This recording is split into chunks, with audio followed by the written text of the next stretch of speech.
What's up, sports bettors? Yesterday was an absolutely epic day. Mike Williams under 4.5, CJ McCollum over 4.5 rebounds. I mean, we literally crushed underdog fantasy and prize picks.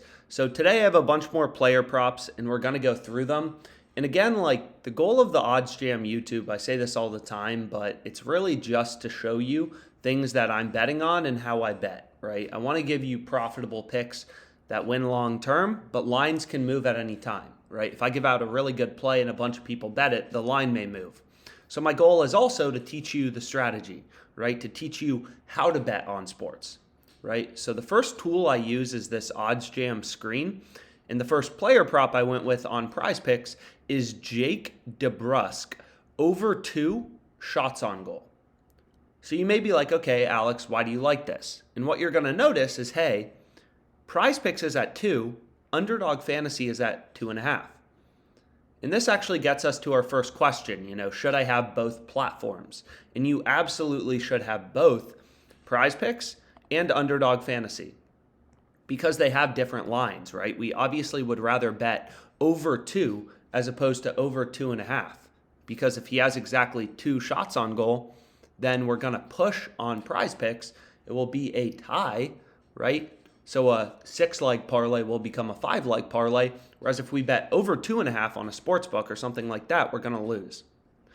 So if you take a look at the market, what you're going to notice is Prize Picks is at 2, their direct competitor Underdog at 2.5, and then all the sports books are at 2.5.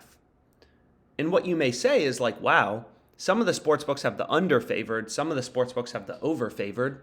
So clearly we're getting value on the over 2, right? This is enough for me to bet.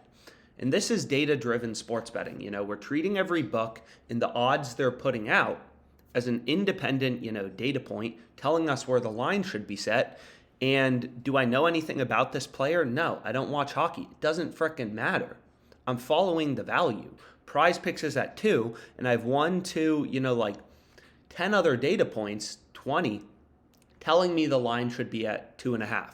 And some of them have the overjuiced, some of the books, right? Like you can see Bet Rivers, they have the over favored at minus 120. The under is only minus 112. The over is minus 120. The under is minus 112. So their model, right? All the action they're seeing in the market has the over as the favored outcome, over 2.5. And we're getting over 2, which is half a shot on goal better. So not only are we getting, something, in this case, Bet Rivers, they have the over 2.5 favored, we're getting over 2. So long story short, this is how I use the Odds Jam screen. It's basically a tool where you can compare lines. I essentially, literally scan through the market and I hunt for discrepancies. I say, okay, where are books setting the lines at different levels? So here, there's nothing too exciting. David Pastrnak, every sports book, Prize Picks and Underdog, they all have the line at 4.5. There's no value. We're just paying the vig. We're just paying the juice. You don't want to be on that play. So that's the first play I went with, and all of my plays are from one of these two tools. It's the screen or the EV tool. So, hey guys, sorry, my alarm clock started going off, so I cut out there for a second. But here's another play I went with right here. Miles Sanders over 62.5 rushing yards. And this play was also found on the screen. So what you're going to notice, and it's pretty interesting, is only 2 sportsbooks have started to post odds for NFL player props for week 17. And this week is probably going to be crazy, right? Player sitting, lineup changes, sharp action, moving around lines. But what you're going to notice is there's an 11-yard difference between Prize Picks and Underdog, right? So they're usually the first 2 sportsbooks to post odds, and sometimes there's really big discrepancies, when they first post odds. So for Brian Robinson, 65.5 versus 64.5, we don't want to place a bet. There's no value. We have 2 sportsbooks telling us the line should be roughly 65. They want to make their vig. They want to make their spread. There's no value. But here, Miles Sanders, there's an 11-yard gap, 62.5 versus 73.5. So one of these books is going to have to move. You can't have an 11-yard gap for rushing yards. That's pretty big, right? That's really big, actually, if you think about it. So I ended up taking the over on Prize Picks, and the reason for that, and this is actually my first entry you can see right here, and the reason for that is I've noticed Prize Picks tends to open their lines too low and they end up coming higher as sharp action takes them higher, and we end up getting great value, great closing line value. So this is the first play I locked in. They're 11 yards lower than underdog. I feel like underdog has done better over the course of the season, so this is the first play I went with. And again, like, there's no magical formula to be like, here's the profit margin of this play. No, this is gambling. We're using data to make more informed bets and see where sportsbooks have the line set at different levels. And another thing you may say is, well, why didn't you wait to bet it? Why didn't you wait until sportsbooks posted odds? And the thing is that may be 4 days. That's probably going to be 3 or 4 days. And someone else is going to bet it. It's a great line, and great lines don't last forever. You want to be on this over. I'm very confident that it's going to probably close 70 rushing yards, something like that. And we want the over 62 half. Like, I want to have that value. So that's the next play I went with. And this is how I use the screen, right? I literally just scan and I'm like, not a big discrepancy in Brian Robinson, but Miles Sanders, we got an 11-yarder. Nick Chubb, nothing really. Kenneth Walker, 6 yards, but still going to hold off. The biggest one was Sanders, which you can see right here, 11-yard gap. So again, the screen you use to compare lines set at different levels, right? So you can go to passing yards as well. And there are some other examples of plays I locked in. But long story short, my first 6 player props on Prize Picks: Kane under 2.5 shots on goal, Burns over, Sanders over, Schroeder under 4.5 assists, Marchand over 2 shots on goal, Nikas under 3.5 shots on goal. All of these plays, there's nothing complicated going on, are from the screen or the EV tool. Screen, EV tool. So the screen, again, like this Miles Sanders play, is really useful for comparing lines set at different levels. So for example, I also took Mayfield.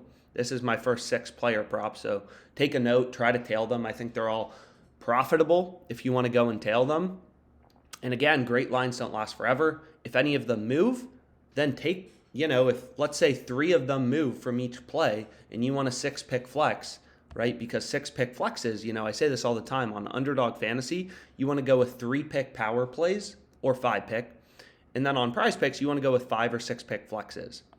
But what you can see right here is like, okay, if 3 of these move because they're so profitable, you can take 3 from here, and then you can take 3 from this next play with Mayfield, right? I took his under, which you can see right here. So Mayfield under 215 half, right? There's a big gap. You can see right here. There's a 16-yard gap in Mayfield's passing yards line. You could also middle it, right? You could middle bet it. OddsJam actually has a tool for middle bets, which you can see right here. You take the over 199 half. You take the under 215 half. If Mayfield throws for 210 yards, which is like the center of the distribution, you win your over on underdog. You cash your under on Prize Picks. You win both your over and your under, which seems like that's not possible, but it is, right? So we scan the market. We look for discrepancies. So Mayfield was the best one I saw for passing yards. And then there was also a receiving yards prop, which I can show you guys real quick. But if we go back here, you can see it's DeBrusk over 2 shots on goal. We found that play on the screen. Under 2.5 shots on goal for Thomas Chabot. That was an EV play. Mayfield under screen. Deontay Johnson under. This is from the screen. And then both of these are just EV plays. Caldwell Pope over 2.5 rebounds. Keller under 2.5 shots on goal. And if we go back here, we can see, if we take a look very briefly, scanning through, looking for big discrepancies. Hey, we have 7 yards for London and more. That's pretty interesting. But hey, Kelsey's 12-yard difference, right? So maybe you want to take Kelsey over on Prize Picks. That seems pretty good. 12-yard gap is pretty big. So maybe that's a play I should have included that I missed. Justin Jefferson, 12-yard gap. Deontay Johnson, 11-yard gap. So that's what I ended up taking, the under on Prize Picks. So the next plays I have are from the EV tool. And again, like, the EV tool is really useful for comparing lines set at the same level. So here, for example, Eric Carlson over 2.5 shots on goal is minus 119 implied odds in a Prize Picks flex play, right? So we can see here, I think I took this play. So here's, my next 6 on Prize Picks. But then if we go to underdog, you can see I have these 6, and here's Carlson over 2.5. Ovechkin not to score a goal. So what the EV tool is good at is comparing prices when lines are set at the same level. It's really hard to compare over 3.5 rebounds versus over 5.5 rebounds, right? Because they're different bets. Whereas here, it's the same bet. Every sportsbook has the line for Carlson at 2.5 shots on goal. So you're comparing apples and apples, right? You're comparing literally the same bet. They're graded in the same way. If Carlson has 3 or more shots on goal, the over wins. It's not like there's different, it's not like over 2.5 versus over 3 when you're looking on the screen for discrepancies and where that line is even set. The EV tool is good at comparing prices. So I ended up taking Morant on underdog as well as these other 4 picks. Here's your profit margin, right? It's listed under the percent column.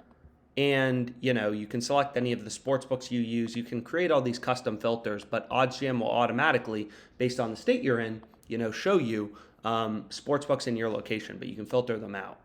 So I first went with Carlson over 2.5 shots on goal because look at this. All the sports books, are pricing this minus 137 to minus 148. So we have 1, 2, 3, Barstool 4, Pinnacle 5 sports books all telling us this should be 137 to 148, 5 data points. And we're getting it minus 119. That seems pretty good. It's the highest profit margin play on OddsJam, 1.81%. And a lot of people ask me, they'll be like, how did you make, this much money sports betting this year just with these low ROI plays? 2022, a lot of variance, but getting close to this was my pinned tweet, getting close to $200,000 profit on Pickett, a verified bet tracker that I use. And I give out a lot of these plays on Twitter. But you can see is this profit margin, 1.81%, is daily. This is a 2% profit margin today. 2% a day. This one isn't 2%, it's 1.81, but this one was 3%. If you earn 3% a day, that's 90% a month. Your bankroll is basically doubling as long as you bet every day. If you're placing plays with 3% profit margin, 90% a month roughly, 3 times 30, right? So you're basically doubling your bankroll every month. So the market's always moving around. I say that too. Great lines don't last forever, but also line movement. Sharp action comes in. All these different things. Lineups change, players get injured, weather changes in the NFL. All these things move around lines. But essentially, the EV tool is really useful for comparing prices where lines are set at the same level. So here's a bunch more, plays I went with. We saw that Caldwell Pope play, all that type of stuff. We saw Ja earlier, Patrick Kane under. Literally all the plays you just saw from the EV tool or from the screen. Nothing complicated. I'm literally just taking the bet in bold with a circle around it and filtering for the sports books I'm looking at.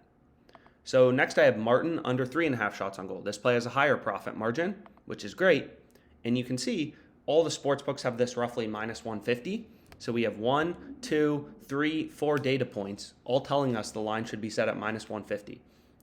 It's like 4 stock exchanges all telling you the price of a stock is $150, and then someone's like, hey, you want to buy it for 119. And it's like, yeah, I want to buy it for 119 when every other data point in the market is telling me it's worth 150. These sports books invest hundreds of millions of dollars into their ability to set lines. So, you don't want to you don't want to bet with your gut. These sportsbooks are too good. They'll make the vig off you. They'll make the juice. Your only chance of beating them is following all the data on the market and looking for these spots where sportsbook's screwing up. They're asleep at the wheel. It's not like every play on Prize Picks is good, but out of the, tens of thousands of odds that they have on their site, some of the plays, they screw up. These sportsbooks have tens of thousands of odds. If we just open up this, I'll give you an example. There's so much data on these books. You don't need a bet on every game, on every player. You're looking for those rare few betting opportunities where the sports books are screwing up. Some days I place 20 bets. Some days I place 4. It depends on how much value there is in the market. And I'm scanning through the market, hunting around, browsing odds, looking for value. So here's the play I went with, and you may be like, okay, here's what you went with. Okay, cool. So I think I've shown you every play so far. So we have these 6, these 6, these 6, and you may be like, why do you like Ovechkin? Well, take a look at this. DraftKings is offering you plus 125 on Ovechkin to score a goal. We're getting Ovechkin to not score a goal at minus 119. So that's an arbitrage bet.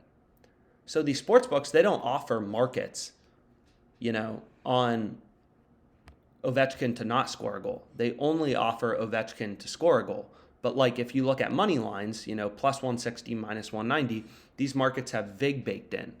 The minus number is greater than the plus number. They juice their markets. So you can assume if sportsbooks did offer Alex Ovechkin to not score a goal, this is Alex Ovechkin to score a goal. If they offered him to not score a goal, it would probably be like minus 160, minus 170. And we're getting minus 119 again on Prize Picks. We're getting minus 119 on Prize Picks for all of our plays in a 5 or 6 pick flex. And that's value. A lot of people talk about like, oh, why do you talk about finding value and act like that matters in sports betting? And the thing is that's all that matters in sports betting, right? Like literally the only thing that matters is value. So here, you're like an investor, you're like a day trader, you're looking for value. So here's what I went with next. Hints, under 3 shots on goal Morant, over 6.5 Miko, under 1.5 points. Final play on Underdog Fantasy. That makes 21 player props, all from the EV page. EV page was Miko and Ja. This play on Rupee was from the screen. All the books are at 2.5, which you'll notice. Like if we go here, and then we go to, what's his name? Rupee Hints or something like that. What a surprise. Their line's at 2.5. We're getting under 3. So really good value on this play. And, if any of these lines move on Prize Picks or whatever, try to pair 3 of them from here, 3 of them from here. Whatever you can do, all these plays are profitable. Let's make money.